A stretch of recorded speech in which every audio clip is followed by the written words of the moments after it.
दोहे के लेखीचन तुलसीदास।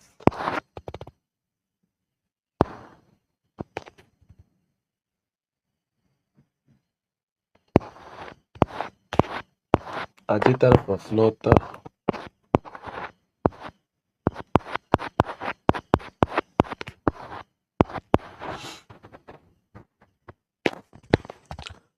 क कठोर वचन का क्या परिहार करना चाहिए। कठोर वचन का परिहार करना चाहिए क्योंकि इसे सुनने वाला क्रोधित हो जाता है और बुरा मान बैठता है। वो भी कठोर वचन बोलने वालों को हानि पहुंचाने का प्रयास करता है।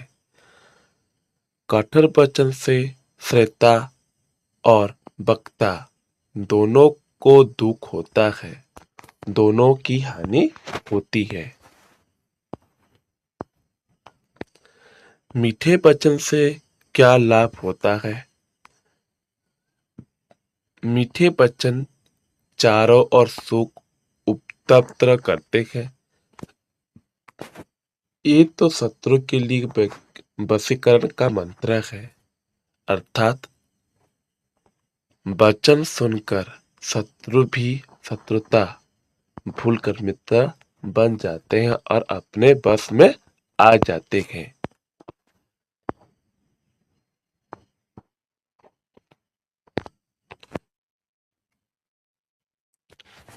संतोष धन के सामने कौन कौन से धन धूरी के बराबर माना जाते हैं। संतोष धन के सामने गोधन, गजधन, बाजी धन और रत्न धन धूरी के बराबर माने जाते हैं क्योंकि संतोष धन से सुख शांति मिलती है, पर गाय, हाथी, घोड़े, हीरा, नीलम, पंत्र आदि धन से संतोष नहीं मिलता, वरन धन अधिक से अधिक पाने की चेष्टा की जाती है।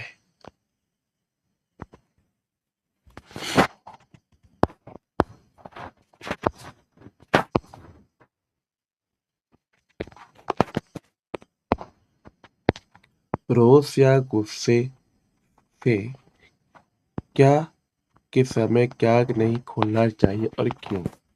रोष या गुस्से से समय जीभ नहीं खोलना चाहिए क्योंकि गुस्से के समय व्यक्ति आत्मा नियंत्रण बैठता है और कड़वे वचन बोल देता है।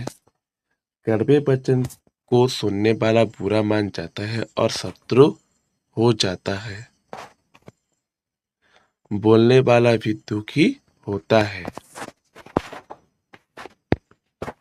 मीठे वचन की तुलना वशीकरण से क्यों की गई है। किसी को अपने वश में लाने के लिए वशीकरण मंत्र का प्रयोग किया जाता है। उसी प्रकार मीठे वचन सुनकर श्रोता सुख होकर शत्रुता भूलकर अपने वश में आ जाता है। इसीलिए मीठे वचन की तुलना वशीकरण मंत्र से की गई है। हमें सोच विचार कर क्यों बोलना चाहिए। हमें सोच विचार कर बोलना चाहिए क्योंकि कटु वचन तलवार से भी अधिक घातक होता है और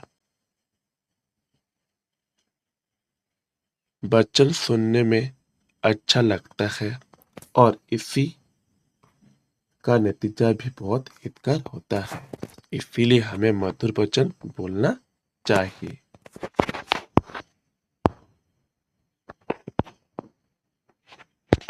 नंबर 2, तुलसी मीठे वचन से सुख उपजन चेहू और तुलसीदास कहते हैं कि मीठे वचन से चारों ओर सुख उत्पन्न होता है।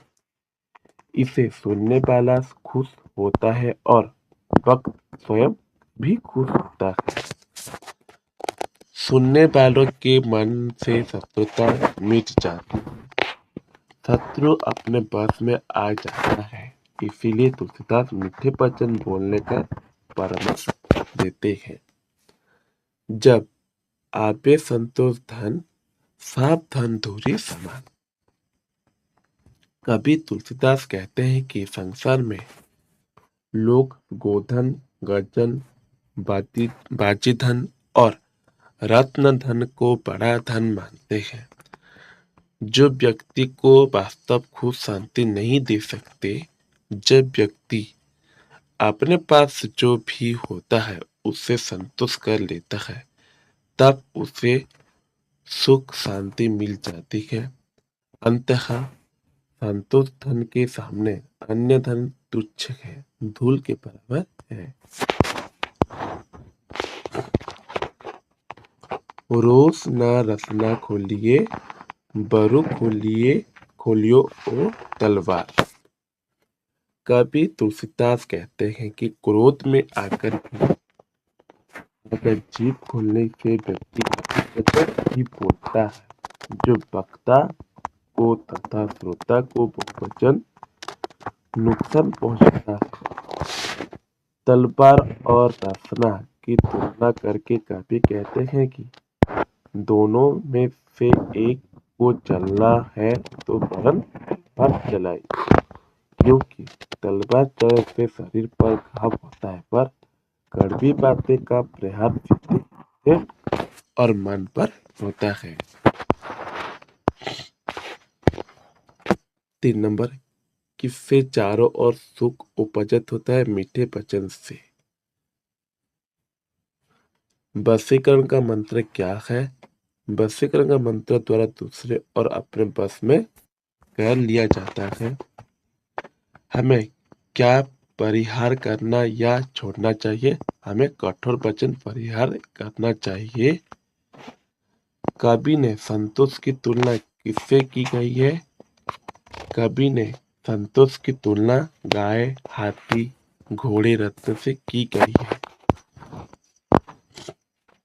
कब रसना नहीं खोलनी चाहिए?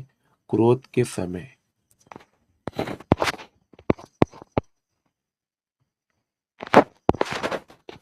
किसी धन के सामने सारे धन तुच्छ माने जाते हैं।